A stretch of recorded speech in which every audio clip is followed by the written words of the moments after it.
Jean-Denis Falise, bonjour, vous êtes directeur de l'ICAM à Toulouse. Est-ce que vous pourriez nous présenter en quelques mots l'ICAM Toulouse? L'ICAM de Toulouse a été créé en 1993, comporte aujourd'hui les trois parcours, donc le parcours intégré, le parcours apprentissage et bientôt le nouveau parcours ouvert. Nous comptons un peu plus de 800 étudiants et nous sommes installés dans le centre de Toulouse, du côté du quartier de la Cartoucherie. Alors, il y a de nombreuses écoles d'ingénieurs post-bac de bon niveau. Qu'est-ce qui peut différencier l'ICAM Toulouse d'autres grandes écoles d'ingénieurs après-bac? La véritable différenciation de l'ICAM, c'est sa mission qui est de former des hommes et des femmes ingénieurs au service de la société. C'est-à-dire que nous formons la personne dans sa personne tout entière.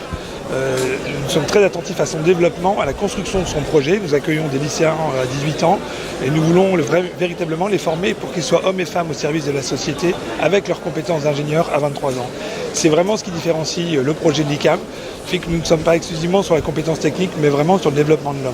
Alors concrètement, ça se traduit par quoi, peut-être en termes d'enseignement, de cours? Il y a évidemment des domaines autour de l'humanité, mais c'est aussi et surtout une pédagogie qui apprend les jeunes à s'arrêter, à relire leur expérience, à tirer parti de leur expérience dans leur choix professionnel. C'est véritablement une influence de la pédagogie ignatienne, des jésuites qui ont été à l'origine de l'ICAM et qui font que véritablement nous accompagnons les jeunes à construire progressivement leur parcours personnel, à faire leur choix, autant pendant qu'ils sont à l'ICAM, mais aussi à leur apprendre cette attitude pour le futur et leur construction de leur parcours. Alors aujourd'hui, nous sommes à Pointe-Noire, au Congo. Est-ce que justement ce campus au Congo s'inscrit dans ce que vous venez d'expliquer sur cette dynamique?